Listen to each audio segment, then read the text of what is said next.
Hello, welcome back to Tarot by Andy. Thank you for being here. This is my vibrational reading. Please do your own research for entertainment purposes and allegedly. Hello, you guys. I hope you're having a great day. Yesterday, I took the day off, had a birthday dinner for my daughter and my new son-in-law. Their birthdays are only a few days apart, so that's what I was up to, along with cleaning my house, which is difficult for me with the getting still a little discombobulated. I'm not having like full-blown the spins of vertigo, because that's like going around a circular. I have more just the dizziness, which is a less severe. So it's kind of difficult. So I had to take the whole day off yesterday, unfortunately. But here I am. I want to mention that I'm going to try and cover the P Diddy case over at Tarot Time with Andy. I'll repeat that, Tarot Time with Andy. I have been avoiding that channel because I like to do really big cases, and P Diddy is a huge just busting out case.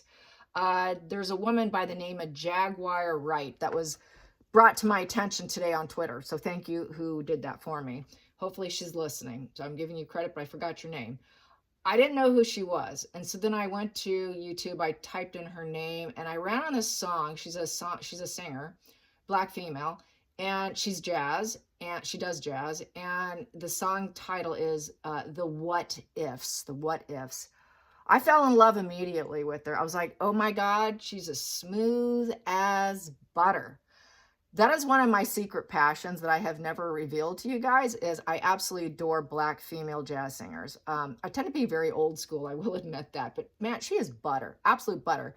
She's done some other ones with, rappers and stuff like that. That's not my gig, but her single vocals, just off the charts, amazing, amazing. Another person who also is outing and has been outing and is called crazy and now is being vindicated is Katt Williams.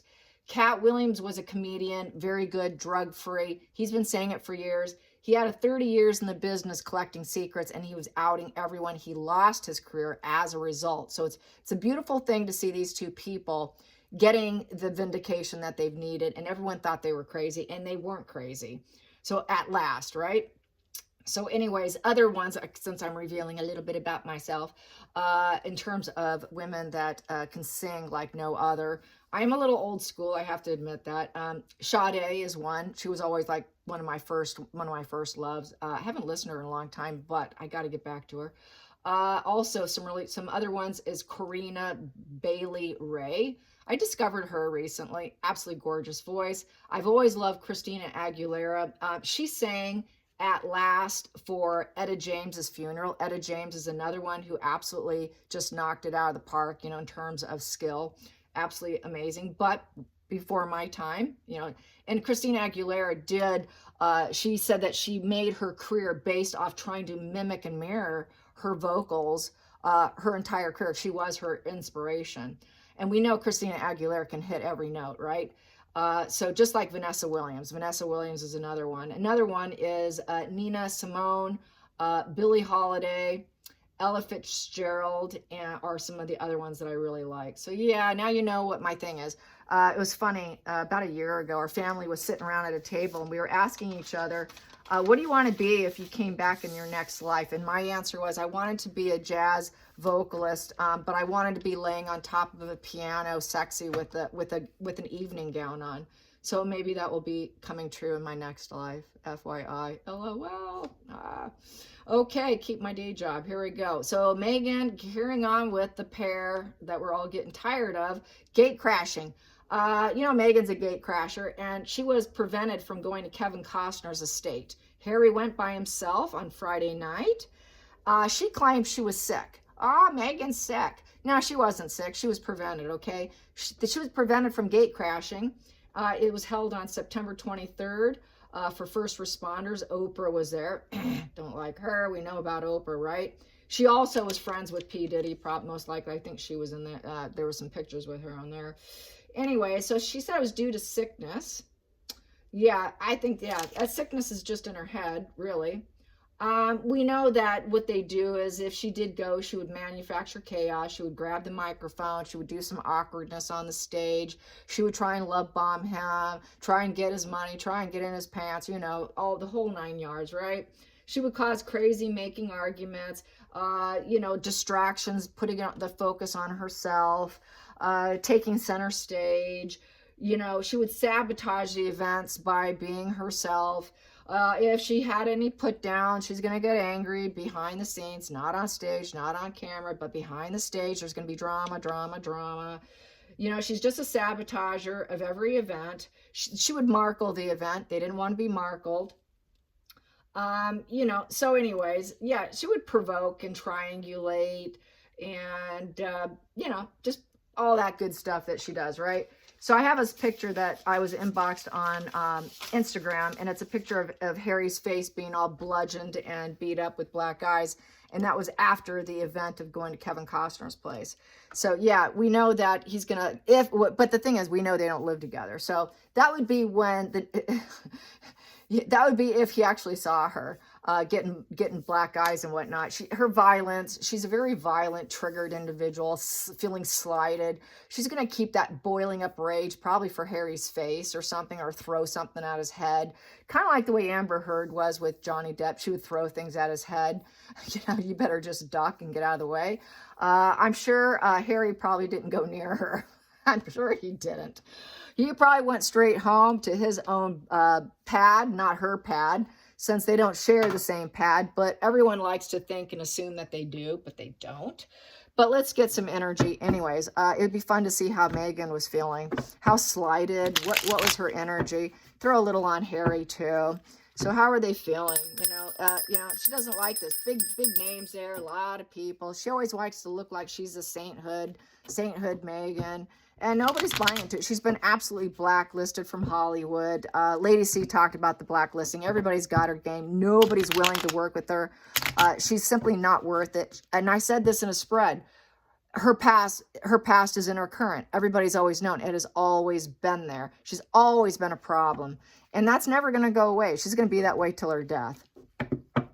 So here we go. How was Meghan responding to Kevin Costner and being told no? Being told no is a huge emotional trigger and a wounding, and that's going to trigger her. Well, if she's like a walking volcano, actually, and the cap of the volcano is going to explode, and poof, there she goes. She's just going to blow a lid is what she's going to do, and then she'll probably hit the bottle with some wine, some weed, pop a few pills, and then drown in some sorrow, and probably go on social media, see what people are saying about her, and pretend she's sick. She's sick with a wounding is what she's sick from. Nothing more than just a narc collapse. And then all it takes is one person to tell her how wonderful and grateful and how great she is for that ego balloon to go poof, and then off she goes running once again. So how is Meghan feeling? How is Meghan feeling? Not invited. Sorry, you can't come. We have no room for you. There we go. Yeah, he has a lot of money. So yeah, this here is of the past. There's some bittersweet memories there. Six of Cups. She was hoping with the six there that there would be some harmony. You know, she wants to be part of the family kind of vibe. Like, I'm part of the family. I want to be part of the Hollywood crowd, you know. And so it's the influences of the past. You know, she wants to consolidate. She wants a consolidation of support. She's very nostalgic. It's total nostalgia, but the past is gone. She wants to go back there. So that's why there's some bitterness there. And she's trying to hide the dysfunction within herself. It's hiding the dysfunction as well. These flipped over. She's going to say it was unfair and unjustified because now she's going to play pity. That's not right. But it's the consequences of her behavior with the justice in reverse. Justice in reverse is being morally corrupt, dishonest, unfair, and told, no, you're wrong, you're not coming. Yeah, it's gone, it's over with here. And then here is Kevin Costner saying, I got it all. I got it all, but you're not welcome. So he is that source. He's the one who threw the charity event. It was about getting money, putting money in the bank for other people. He was the master of it. He's the one who was sort of the parental figure of the situation and the advisor, the leader of the group, hoping it to be successful, making a solid investment into his charity. Please invest in this charity. But Meghan, you're not welcome here. So Meghan knew it. Meghan, she knows it's completely over. She can never go back. So she's feeling this sense of bitterness. She was hoping for loyalty, hoping to connect, get playful inner child, hoping that she would be accepted with the six, just really hoping that she can embrace this new experience again. But they're like, no, you can't. He's like, it's mine. You're out. She couldn't gate crash this one if she wanted to. Because a lot of people thought, well, she's still going to do it. Well, she's not all that. Sorry. He can easily have her have a guard, a police. He was prepared. The man's got enough money to be prepared to have her arrested if need be. Challenging position for Meghan. Challenging position. Yep, she knows why. And she thinks she's in the right. She thinks, well, I'm right. I know what I'm doing. And I should just be able to speak. She thinks she should grab the microphone. That's that kind of cold, stoic female who's an unemotional female. But she sees herself as very shrewd. And she has to accept the reality with the Queen of Swords. So she has to accept it. And she doesn't like it. So her mask came off because upright the mask comes off. So she was playing pity, crying pity with the judge. This is unfair. Unfair judgment of me. And then we have here, and a lawsuit too. He could have sued her. You show up, I'll have you arrested. So there we go. She was hoping to go. She was hoping she can get in his pants with the lover's card and test him out. Yeah, she wanted to test out a rich man, all right. He's not interested. He'd rather have someone much younger. Whoa, that flipped. There we go. Past position that doesn't serve. 4 of Cups in reverse. She just, in her mind's eye, she was just trying to have fun. And I'm just trying to have fun. I was just trying to get some acquaintances here. And, you know, I thought I could turn events around for myself and find some new solutions. But really, she couldn't do it. It's basically a refusal here. Being refused. She can't sit still. She's feeling unsatisfied, disconnected. She was hoping for to turn things around and she could love bomb him, test him out, probably ignore Harry, because she knows she's heading for divorce with Harry. Once divorce happens, she needs a new replacement source, so she wanted a new replacement source. And she wants him to have the big bucks. So I think she thought she could love bomb him. Hidden energy here, we have here the Hangman. So with the Hangman upright, it changes her perception of things.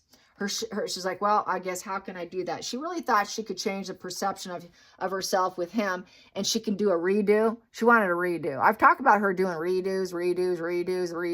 She wanted a redo to try and correct the past, but he wasn't giving her the opportunity with the Hangman. And I can behave this time. No, you can't. You're out. You're done. Stay away. So, nope, the perception's there. With the Hangman, I'm not interested.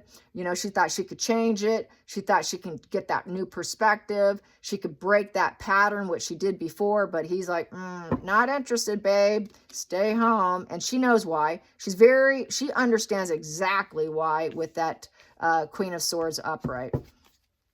Going into the future, boom, that popped.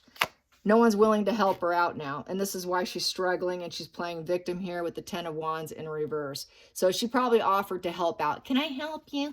Do you need any help? I can help you. Let me just help you. No, thank you. We're good. Game up. Game up. Game up.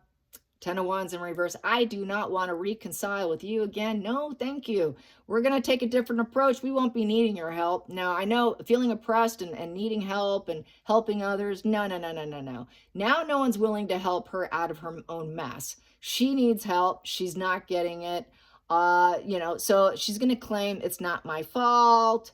I'm overly burdened. I'm sick. I'll take a different approach next time. So that's tungsten, thinking she can take it a different approach next time around. But she feels absolutely no guilt. It's definitely the victim stance of the 10 of Wands in reverse. Feelings in this situation for Kevin Costner. How does she feel? How does she feel? How does she feel? Whoa. Self-harming with the Knight of Swords in reverse. She's just very self-harming. More than likely, she'd like to hurt someone else. She'll say that he was just inconsiderate. He's so inconsiderate. Why wouldn't he let me come? It's a 4 in reverse, so she's feeling very unstable and her world's crashing down on her. They don't care what she has to say. Whatever you have to say, just shut up. We don't want you to have the mic. You're not important enough.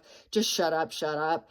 You're not rebuilding yourself. You're not going to get any grounding here. You're not part of the organization. We're not going to let you part of the organization. There's absolutely no sense of security for her with that 4 in reverse. She has no resilience. She cannot keep going. She knows she can't keep going. She knows she needs to change because no one's willing to give her any help. Everyone knows it's her lousy behavior. And so she is feeling quite harmful, self-harming. She's quite self-harming with that Knight of Swords in reverse. Knight of Swords in reverse is an aggressor. And she got the warning of message. It's a warning of message over an event. And they told her, do not come. Do not come. If you come, we can file a lawsuit. We will have law and order here. And we don't care if you feel no guilty. And we will feel no guilty for you. So they were going to do a full blockade on her. If she attempted, she could get arrested for probably, he may have what do they call that? Where you can't be around them. It's not, my brain's a little fried. You know what I'm saying? Where you cannot come within so many feet. It's looking like he has that against her. You're a restraining order. A restraining order against Meghan. Don't come. We have a restraining order. If you do, you can be arrested. I don't care. We have no guilt. We're not going to help you. No, you're not getting in. Stay away. We don't care if you're self-harming. We don't care. You're harming yourself if you show up. And so that's the way that is. And you're done. You're done. There's no guilt in arresting you if need be. Hopes and fears. Hopes and fears. Hopes and fears. Hopes and fears. Hopes and fears. Well, she was hoping to get some money. She was hoping to keep going and never give up with the Knight of Pentacles. She thought she can change the situation about herself. So she can get work. She can get connected to him. It's for that connection. It's a PR campaign, her going. It's all about PR, getting to know people, change the narrative, change the perception of her. I can get work if I can change the perception. Maybe I can get people. This is all in her attempts to try and rebuild herself, and it failed miserably. So he knew it. He knows that she's using him as a, riding his coattails, in essence, and for her own benefit. And that she is one to never give up, because the Knight of Pentacles never gives up. They keep going. They're the Energizer Bunny that never gives up. She was hoping that she can just get whatever she wanted from him. And with that pentacle being, hoping she can get good news out of somebody, that she could share it. An investment of her time to get investments by pretending to be all easygoing and, oh, I'm a hard worker. I'm super honest. I'm stable. I'm a fierce to be reckoned with. I can always change this. I can always get what I want. I never give up. Meghan never gives up tungsten. That's what that is. But he knows she's tungsten, so I think he definitely had a cop ready to arrest her if need be. Final outcome. Final outcome. Yeah, give and take. This is the charity card of the Six of Pentacles. She badly wanted to be there. She was badly hoping for a transactional relationship with him. She wanted to get something from him. Since it's surrounding around some negative energy here, it's about dominance and getting submission by other people. She thought if she can get in there, she can get him to submit to her to be a lover. She was aiming to get into his pants, aiming for work too. She considers chasing love as a job because that's how she gets her money. She likes to act like she is a humanitarian with that Six of Pentacles. I'm a humanitarian. I never quit. Humanitarian is my job. So she looks at that as a job, but she also likes to seduce while she's doing it. Part of her job is seduction and using charity as a cover story. It's just a mask and a cover for her. It is nothing more. It's what can I get from you, transactional? I'll give to you if you give to me. We can exchange energy. We can balance the scales. I can act kind. Can I have a loan or a payment from you? Can I pretend I'm good? Can I be Saint Meghan Markle here? It's codependency. It's very attentive energy. She was going to give her whole focus here. I'm going to bat my eyelashes at him. I'm going to get him to think differently of me. I'm just going to sweet him. I'm going to be so kind. I'm going to bring him a gift, bring him something nice, probably a jar of jam with a label that won't stick, with some rotten lemons in a bowl kind of energy. That's all she can give. But it turns out to be, a dominance and submission here. Because she wants that sense of control, hoping for harmony, to embrace this new experience and hoping she can get something from it, but she couldn't. So not a good energy for her. It's a social concern for her. She was hoping for reciprocity with him, get people on her side, change the narrative. So that's really all about Meghan. It has nothing to do with charity. She's feeling very self-harming because she wanted to go there. Oh, he's so rude for not letting me go there. He shut me out. He executed me out of the situation. That sword's down, so it's like being cut out, surgically cut out with that ace of swords in reverse. Because she's a liar, she's not charitable, she lies about being charitable, she lies about being good, she lies about being emotionally invested in charity. There's absolutely no heart on the Queen of Swords. She has absolutely no heart. She's just about her logic. Her logic is, I just do it for myself. There is no emotions involved. He knows if there was a romance with her, she has no ability to open up her heart. Queen of Swords is very cold and stoic. You know, and he would prefer someone who is honest, but she's not. It's very challenging for her to be honest, and it's very challenging for her to be independent and fair. It's really challenging for her to be a truth teller. She's not a truth teller, so he doesn't like women like her, so he's not interested in her. And what else can I say? Yeah, that's about it for Meghan. So let's hit up Harry. How is Harry feeling? Probably quite happy. When he's not around her, he's very relaxed. He's very relaxed. He enjoys the attention immensely. He loves the attention just as much as Meghan, but he carries himself better. He's more received better by people as being very charismatic and pretty easy, because they don't know his dark side, that he's just a boiling, walking, you know, volcano of rage, and who could fly off the rage by any like small trivial event can set him off. People don't know that, so they just think he's cheeky chappy. So I'm sure he came off as cheeky chappy. So how did he feel afterwards without Meghan? He probably was flying high, but probably worried about what's gonna come. So I would expect that in the spread. So how did Harry feel? How did Harry feel? Oh, there's her rage. There's her rage. It just flipped over. Uh-oh, now she's going to get cruel and abusive and very scarily cruel. So I guess the picture does serve the spread justice that I'm going to include for this video. So basically, this woman, she'll take you down. She's ruthlessly cruel. The Ice Queen cruelty with no compassion, no empathy. She's terrifying. She makes stupid decisions. He realized she's stupid. She's ruthless and heartless. And she's dependent on him. She's dependent on going. Challenging position. I'm just going to take that. He feels it's justified. Oh, yeah, it's upright for him. So it's funny. It's upright for him. It's a cause of her behavior, previous behavior with the justice, cause and effect. And she's burdened. She's nothing but a burden to bring. Hers is upright. His was reverse. Isn't that funny? And so he's just like, yep, I need the help. I'm getting help, probably on behalf of her, because they know they need help, but they're also facing probably lawsuits. And basically, he feels it's the most fair situation, and it's balancing the scales because she always tries to take from him the limelight, and he's not happy with that. So he felt pretty balanced. He was feeling really balanced and on his game without her. So he really was feeling quite comfortable, I would say. And there she is left in the dust, and that didn't serve her. She was hoping to get some financial means, gather resources. Queen of Pentacles gathers resources. Resources. So she can apply them to her mask of superiority, get money for her comforts of life. And this is her purpose in life. She thinks it's her purpose to go in, do fake charity, fake being a humanitarian, and then she could sit on her lore and be all comfortable. So she wants to be comfortable, and because, yep, I'm a royal family. I'm a part of the royal family still. I'm still a prince. That's why he was invited. He was accepted.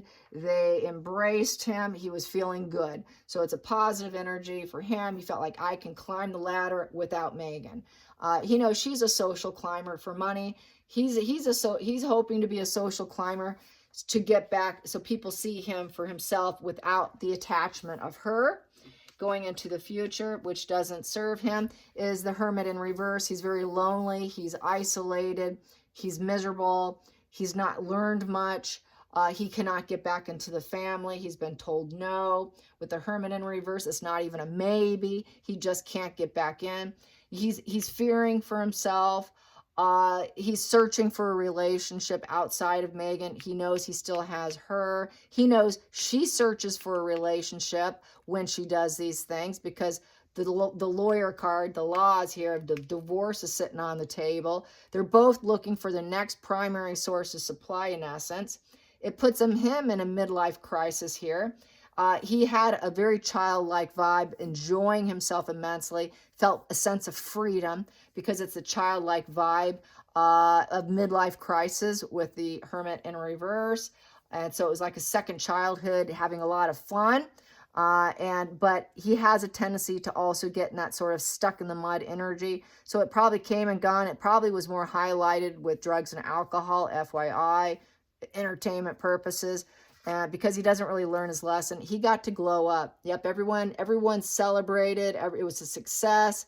Meghan's going to get real pissed off about this. It felt like a celebration, glowing up.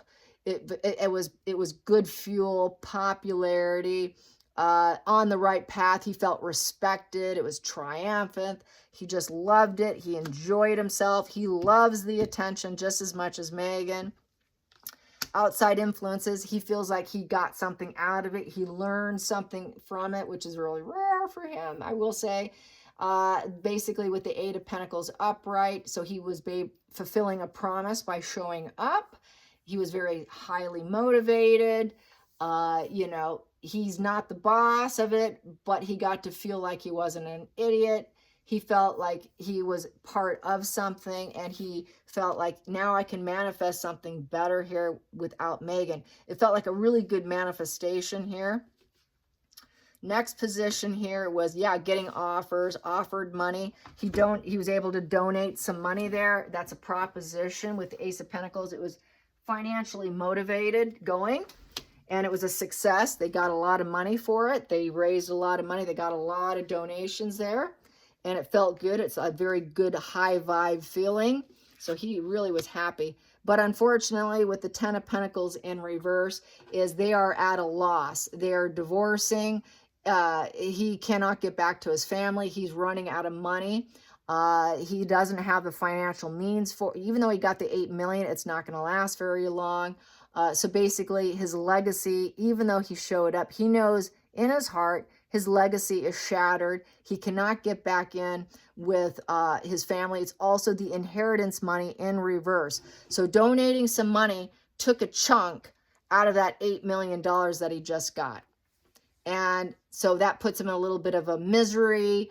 His family's a nasty family. I'm a royal, but my family's nasty. He's got legal issues that he likes to do, and that's how he makes money, is through legal issues. He also makes money by putting out negative legacy stories, negative spins about himself, probably positive spins too, because then he can get victim, just like Meghan. Fuel is fuel, but the family is staying silent right now, and he's not happy. So even though he had a good show and a good event, he liked the attention, but when he goes home, everything's crashed down. He knows his family's completely shattered with Meghan. His family's shattered with the royals. He's shattered in terms of his legacy. He's hated. And yeah, it was a good feeling for a very short-lived. So it was a very short-lived, good vibe feeling. And then the minute he walks away, that feeling of loss and misery, my family doesn't want me. I can't get back. I'm unhappy. I don't know what to do with myself. That 10 in reverse comes to a negative karma. So his negative karmas come to bite him. He cannot harvest any financial gains. He doesn't have money for generations and generations to come. So this was sort of a burden donation on his end. And, when you make a donation, you say, I will donate this, it becomes legal and you can be held accountable to it, which we learned in Johnny Depp and Amber Heard lawsuit, because she said she was donating some money. She didn't, and everyone called her out on it. And she never did. She kept it for herself. Johnny Depp actually paid off what she said she was going to donate. That's how that landed. So he knows whatever he pledges, he has to pay it. And it took away from his bank account in essence. Anyways, I hope you enjoyed this. Till next time, like and subscribe. Bye, you guys.